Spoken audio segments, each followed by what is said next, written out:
오늘 우리에게 주시는 하나님의 말씀은 구약성경 시편 147편 1절로 11절의 말씀입니다. 구약성경 시편 147편 1절로 11절의 말씀입니다. 할렐루야, 우리 하나님을 찬양하는 일이 선하며 찬송하는 일이 아름답고 마땅하도다. 여호와께서 예루살렘을 세우시며 이스라엘의 흩어진 자들을 모으시며 상심한 자들을 고치시며 그들의 상처를 싸매시는도다.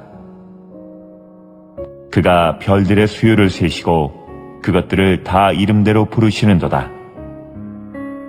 우리 주는 위대하시며 능력이 많으시며 그의 지혜가 무궁하시도다. 여호와께서 겸손한 자들은 붙드시고 악인들은 땅에 엎드러뜨리시는도다. 감사함으로 여호와께 노래하며 수금으로 하나님께 찬양할지어다. 그가 구름으로 하늘을 덮으시며 땅을 위하여 비를 준비하시며 산에 풀이 자라게 하시며 들짐승과 우는 까마귀 새끼에게 먹을 것을 주시는도다. 여호와는 말의 힘이 세다 하여 기뻐하지 아니하시며 사람의 다리가 억세다 하여 기뻐하지 아니하시고 여호와는 자기를 경외하는 자들과 그의 인자하심을 바라는 자들을 기뻐하시는도다. 안녕하세요. 오늘은 시편 147편을 가지고 하나님의 은혜를 좀 함께 나누고자 합니다. 여러분, 현대에 많은 예배의 요소들 가운데 많이 발전되고 또 바뀐 것이 있다면 무엇이 있을까요? 바로 예배의 한 요소로서의 찬양입니다. 사실 불과 20-30년 전만 해도요, 교회에서 드럼을 치거나 또 복음성가라 불리는 찬양들을 회중 예배 시간에 부르는 것이 지금처럼 흔하지 않았던 때가 있었습니다. 교회마다 장로님들, 안수 집사님들은 젊은 세대들과 이 찬양의 문제로 갈등을 겪어야 했고, 또 그런 일들이 많아지다 보니까 현대적 악기와 복음송을 많이 부르는 교회의 젊은 세대들이 집중되는 현상도 일어나곤 했습니다. 지금이야 그래도 많이 융화되고 자연스러워졌지만 한때는 교회에서 가장 큰 고민거리가 찬양일 때가 있었다는 것입니다. 사실 그때 많은 사역자들, 찬양 인도자들은 어떻게 찬양할 것인가, 또 어떤 찬양을 할 것인가를 고민했고 지금까지도 그러한 노력은 좀 계속되고 있는 것이 사실인데요. 그러다 보니까 아직도 이러한 분들을 종종 보게 되는 것 같습니다. 보통 회중 예배 시 예배 앞부분에 찬양이 있다 보니까요, 성도님들 중에는 찬양이 끝나는 시간에 맞춰서 예배에 오시거나 혹은 찬양 시간에는 밖에 계시다가 찬양이 끝나면 이 예배당 안으로 들어오시는 분들을 어렵지 않게 보게 됩니다. 여러분, 사실 어떤 면에서는 그분들의 그러한 행동이 충분히 이해가 되기도 합니다.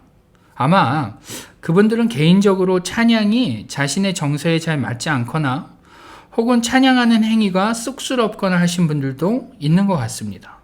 또 어떤 분들은 그러한 찬양에 대해서 예배다운 경건함이 결여됐다고 느껴져서 그렇게 하시는 분들도 있는 것으로 알고 있습니다. 그러나 그렇다고 해서 그러한 행동이 옳다고는 말할 수 없겠죠. 방법이나 방식의 개선은 분명 필요할지 모르지만 그러한 이유로 해서 찬양을 안 하거나 생략해도 된다고 생각하는 것은 분명 잘못된 부분이라는 것입니다. 여러분, 오늘 본문이 그것을 밝히 증명하고 있는데요. 오늘 본문을 보시면 오늘 시는 할례 시편이라고 불리는 시입니다. 시편 마지막 부분에 이 할례 시편 5편이 위치되어 있는데요. 이 시편들은 첫 머리를 할렐루야, 즉 여호와를 찬양하라 라는 말로 시작하고 있다고 해서 할례 시편이라고 부릅니다.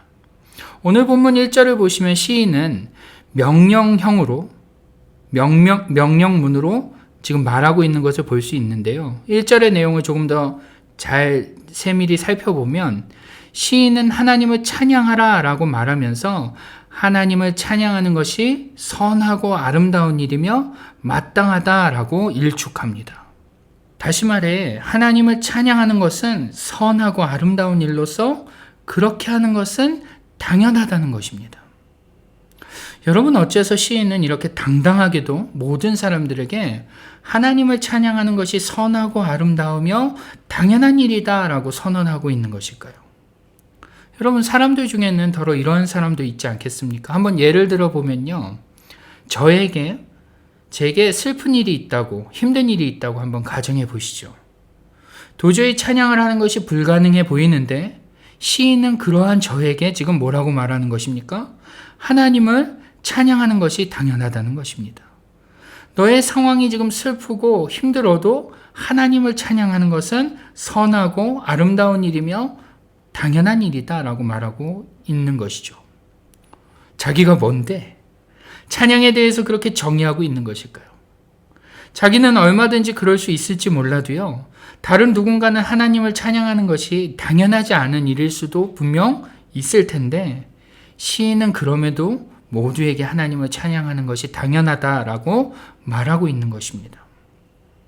마치 악기가 시끄러워서 싫고, 찬양하는 것이 쑥스러워서 싫고, 개인의 정서에 안 맞아서 싫고, 이런저런 이유로 나는 찬양을 하고 싶지 않아 라고 생각하는 누군가에게도 마찬가지로 시인은 아니야, 하나님을 찬양하는 것은 당연한 일이야 라고 말하고 있는 것입니다.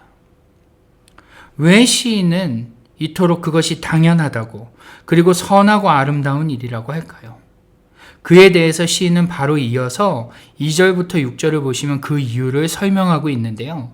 제가 이 부분을 좀 요약해서 말씀드리면, 하나님은 흩어진 자들을 모으시는 분이고, 상한 자를 고치시고 싸매시는 분이고, 또 별들의 수요를 세고 이름을 부르시는 분이고, 위대하시며 능력이 많고 지혜가 무궁한 분으로서 악한 자를 심판하시고 겸손한 자들을 붙드시는 하나님이시기 때문에 찬양하는 것이 마땅하다는 것입니다.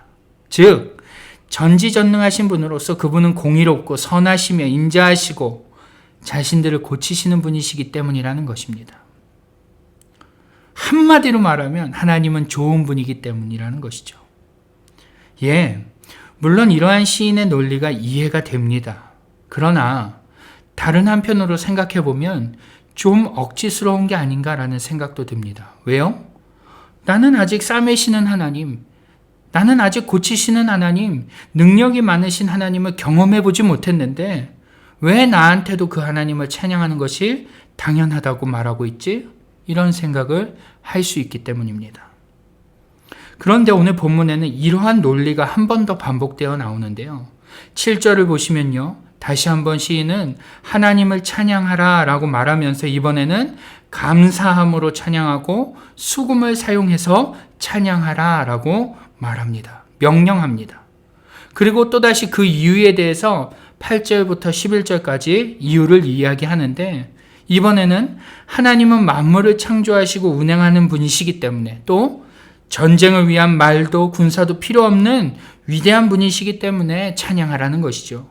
그분은 자신을 경외하는 자들을 기뻐하는 분이시기 때문에 그분을 감사함으로 또 수금을 사용해서 찬양해야 한다는 것입니다. 이 역시 한마디로 요약하면 좋으신 분이기 때문에 찬양하라는 것입니다.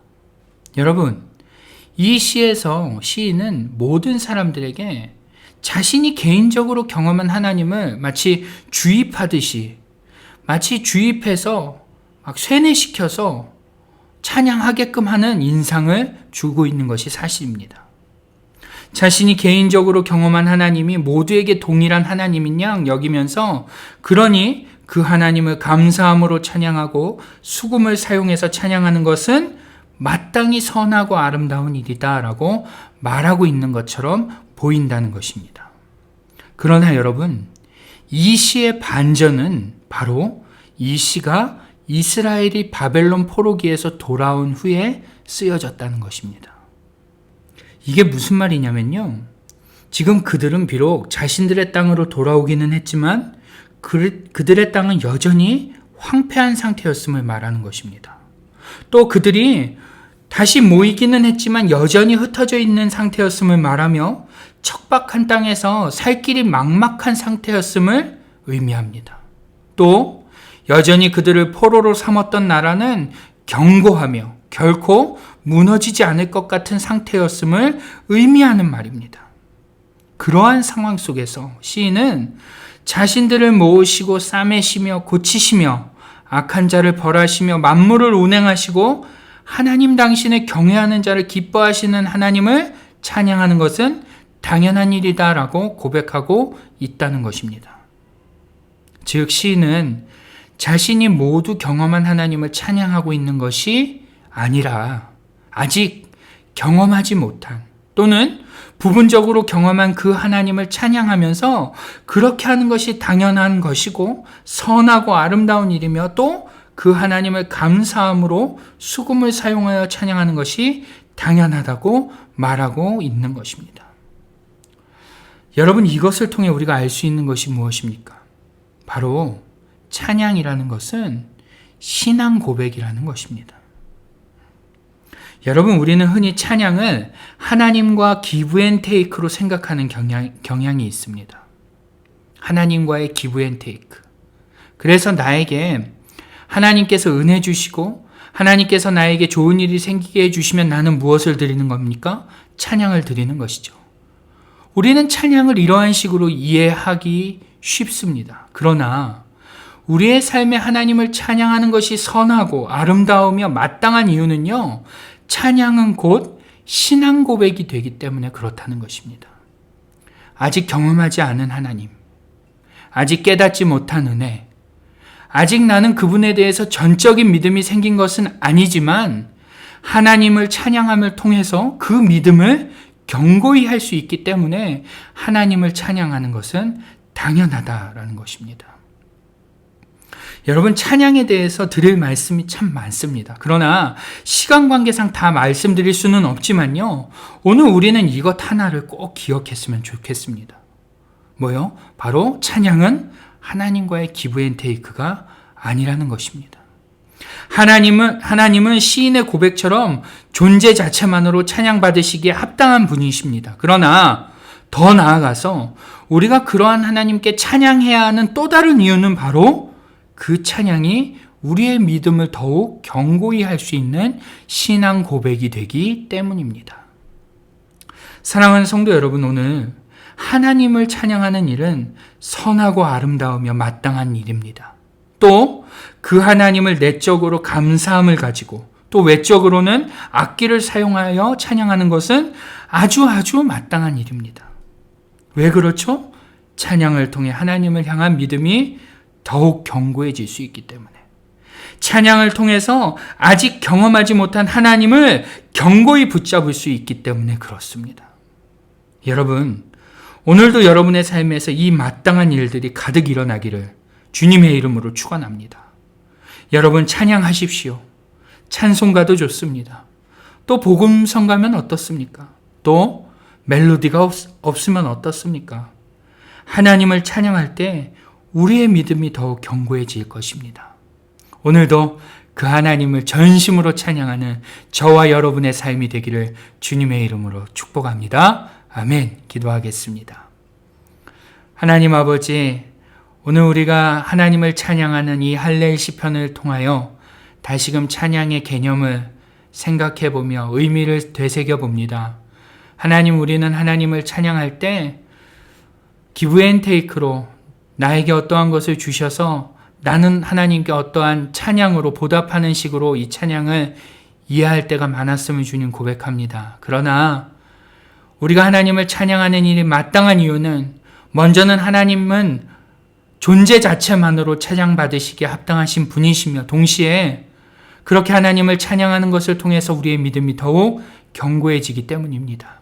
하나님, 오늘도 우리의 삶에 하나님을 찬양하는 이 찬양이 많게 하여 주시고 충만하게 하여 주시고 끊이지 않게 하여 주옵소서. 그래서 날마다 우리 삶 가운데 함께 하시는 하나님을 경험해 갈 수 있는 삶으로 그러한 삶을 경험할 수 있도록 주님 역사하여 주옵소서. 오늘도 찬양하는 삶이 되길 원하오니 주님 우리와 함께하여 주옵소서. 예수님의 이름으로 기도드립니다. 아멘. 네, 이제부터는 Pray Together 1, 2, 3 기도 제목을 보시면서 계속해서 기도하며 나아가겠습니다. 기도하시겠습니다.